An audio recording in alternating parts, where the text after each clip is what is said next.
আমাকে কিন্তু ডাক্তারি পড়তে বলো না, আমি ডাক্তারি পড়তে পারবো না। ডাক্তার পড়তে আমার ভয়। একাদশ ও দ্বাদশ শ্রেণীর সিলেবাসে যে সামান্য হিউম্যান বায়োলজি পড়তে হতো তা পুনঃক্রমে উত্তরাতে পেয়েছিলাম তোমার জন্য। আমি বরাবরই ফিজিক্স পড়তে ভালোবাসতাম, আর আমার এই ভালো লাগাটাকে সব থেকে বেশি উৎসাহ দিতে ও অনুভব করতে তুমি। আমাদের পানিহাটির বাড়ির নিকটে যে এত নামী একটা বিজ্ঞান কলেজ আছে, আমাদের বাড়ির কেউই তা জানতো না। আমার হাই সেকেন্ডারি পরীক্ষা রেজাল্ট বেরোনোর পর নেট ঘেটে তুমি আমার কলেজ খুঁজে দিয়েছিলে, নিজে এসে আমার কলেজে ভর্তি করে দিয়েছিলে। আমি তখন সদ্য 18 পেরিয়ে 19-এ পা রেখেছি। কলেজটা যে সেদিন আমার খুব ভালো লেগেছিল এমনটা নয়, কারণটা ছিল ওই বয়সের আকর্ষণ, বয়সের হাতছানি। চেপে রাখতে না পেরে বলে ফেললাম, দিদি এই কলেজে মেয়ে নেই।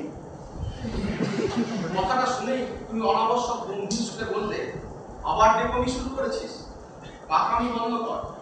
ফিজিক্স খুব কঠিন সাবজেক্ট, সিরিয়াস হয় থেকে।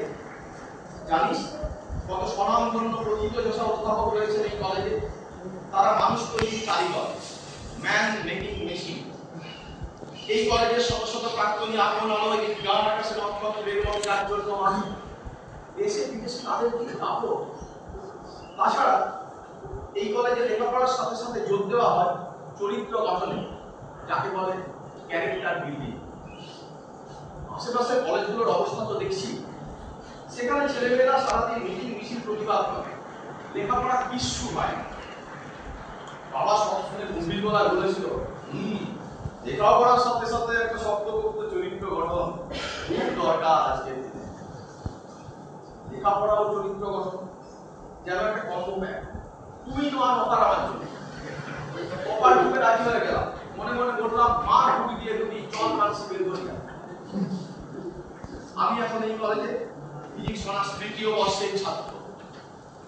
এই তো মাত্র কদিন আগের কথা, সেটা ছিল একটা বুধবার। ডিউটিতে বেরোনোর আগে তুমি আমার ঘরে ঢুকলে, বড় অস্থির ও চিন্তিত দেখাচ্ছিল তোমায়। বাইরে তখন অঝোর ধারায় সাগরের বৃষ্টি। হঠাৎই আবেগপ্রবণ হয়ে বলতে শুরু করলে, দেখা দেখতে দেখতে কেমন সময় পেরিয়ে যায়। গ্র্যাজুয়েশন শেষ করে আর কদিন বাদে তুই মাস্টার্সে ভর্তি হলি, তারপর পিএইচডি।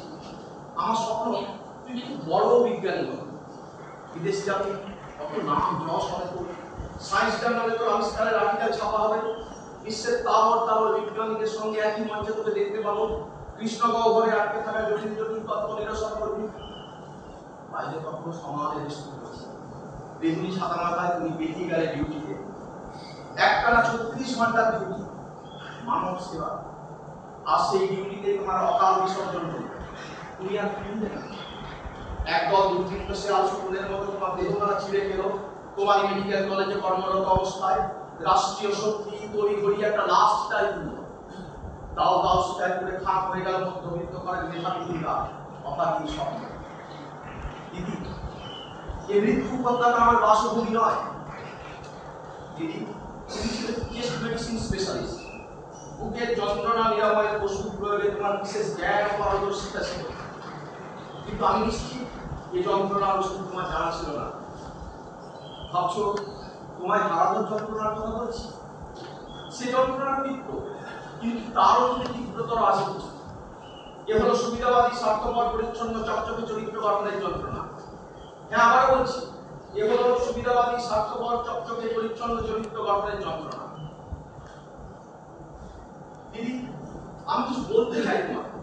এ কদিনে যা দেখেছি, যা শুনেছি, যা বুঝেছি আর যা অনুভব করেছি, তাই বলতে চাই। শোনো, আমি চিৎকার করে বিচার চেয়েছি, প্রতিবাদের আওয়াজ তোলার জন্য পাশে কেটে দিয়েছি সহপাঠী বন্ধুদের, আমার শিক্ষকদের। কিন্তু বিশ্বাস করো, যতগুলো মানুষ আমার হাত ধরেছে, তার থেকে অনেক বেশি মানুষ আমার থেকে হাত সরিয়ে নিয়েছে। বলা ভালো, সরিয়ে নিতে বাধ্য করেছে কেউ বা কারা। কিন্তু কারা এরা বলছি না। যারা বাধ্য করেছে তারা হলো একদল ভুক্ত এক বর্ণী শিয়াল। এদের বিদ্যা বুদ্ধি ধ্যান ধারণা আচার আচরণ সবই এক বর্ণীয় একমুখী।